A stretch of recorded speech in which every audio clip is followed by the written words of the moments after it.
Thank you. Thank you. So we've got Matthew and we've got Simon, and I think Rajat is online. I get a thumbs up. That is absolutely wonderful. So there is a slide for me, but I actually don't have anything prepared. I just want to take this moment to acknowledge and thank everyone who's spoken, and also introduce our upcoming presenters. This session, we have put it at the end of the day because we want you to go to our conference dinner buzzing with as many ideas as you can about the future. What can we do to transform multiple long-term conditions, health and social care research, using data science, digital innovation, and if needed, artificial intelligence? And I think one of the things we might dig into in this last session of the day is what even is artificial intelligence, and do we need more artificial intelligence, and how does that all fit in? So with that slight provocation, I think Rajat, you are first and you are online. So when you're ready, we can bring you up. Thank you so much. I'll start sharing my screen. Please let me know if you can see my slides.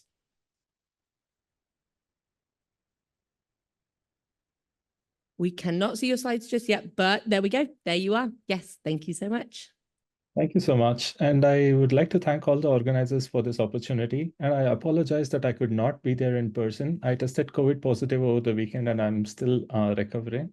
So I'm sorry if my voice gives out at certain points. So I belong to clinical pharmacology modeling and simulation at GSK, and I work mainly on infectious diseases and vaccines. And I wanted to bring a little bit of a bird's eye perspective into integrating predictive modeling, of which AI/ML is a component, into drug discovery and development. Now, at a very high scale, this is how the typical drug development process looks like. So we have an unmet medical need that we identify from clinical experiences or from real world data and so on.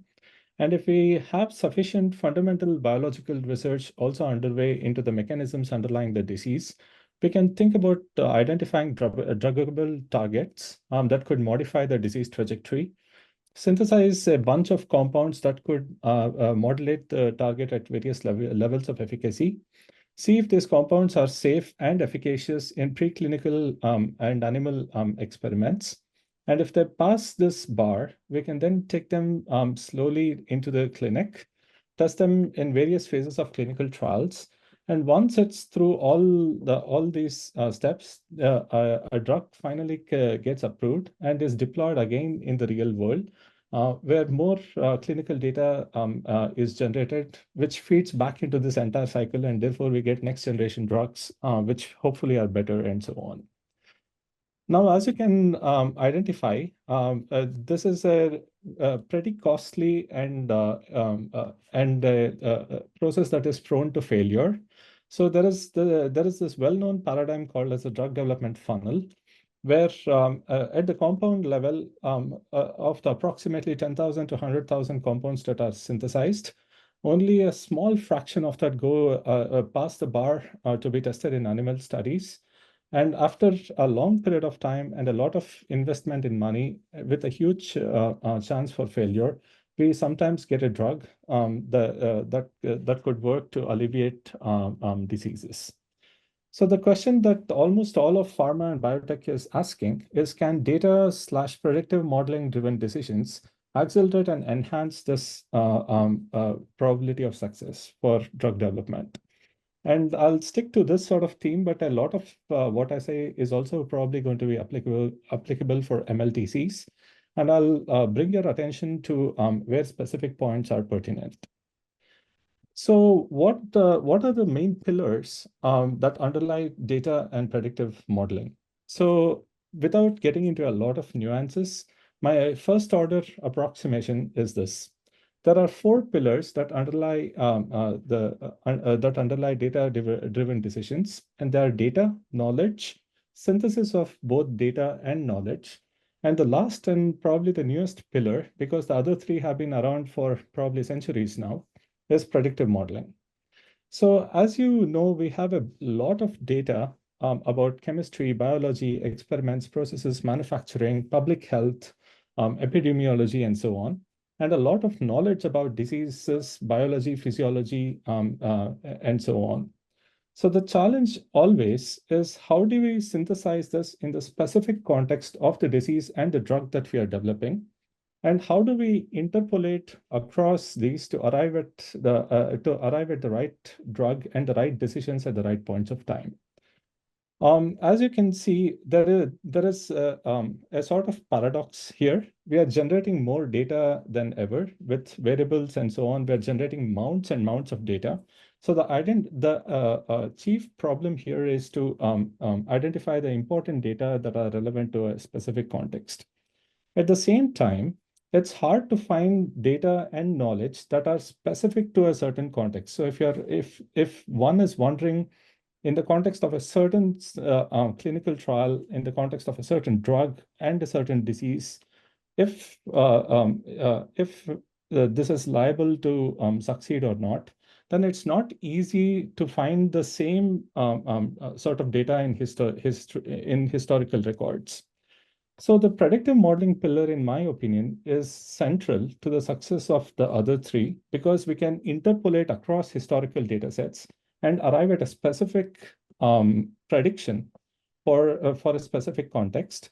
And we can also synthesize a lot of these large data sets effectively, so that we make full use of what we already know so far in a specific context.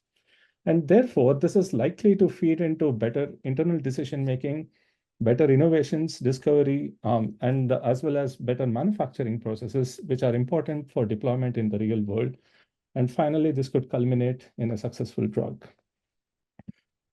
Just as one example from literature, so I just have a few minutes, so I've kept it at a very high level. The traditional view of diagnosing a disease, and this is a paper that was recently published in Nature Immunology. The source is below. So the classical view of diagnosing a disease is, if a certain person has symptoms A, they probably have disease A. If they have the symptoms B, they have disease B, and so on. This ignores a huge amount of variation in healthy subjects.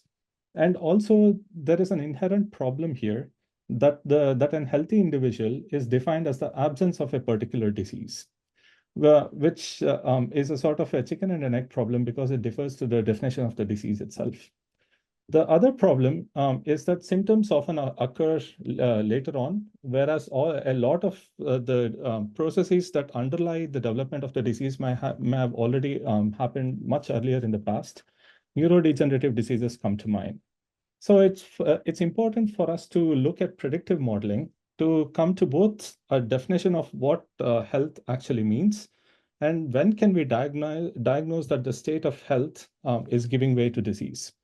So one example is AI-powered precision medicine, where we can start integrating a whole bunch of multi-scale data, right from transcriptomics all the way till clinical data records, to come up with metrics of human health. And here we use AI/ML to stitch different data streams together so that we can gather these signatures. And then we could try delineating who would probably respond to therapy and who would not.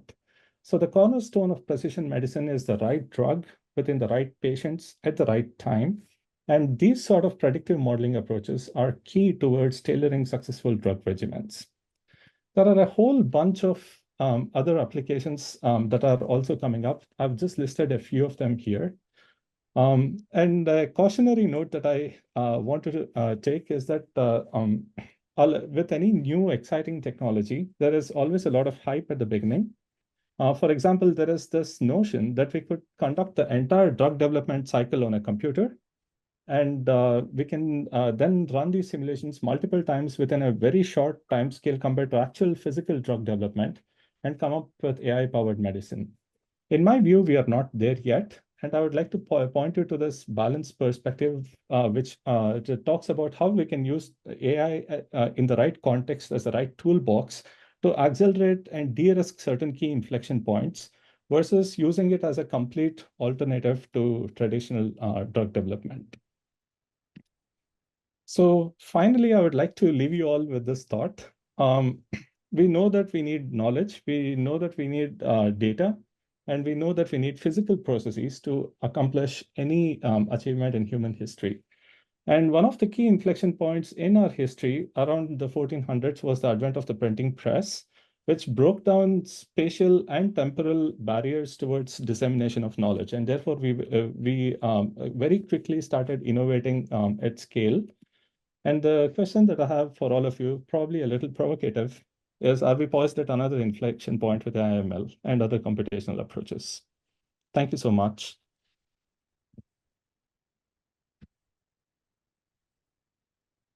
Thank you. That's wonderful. And our next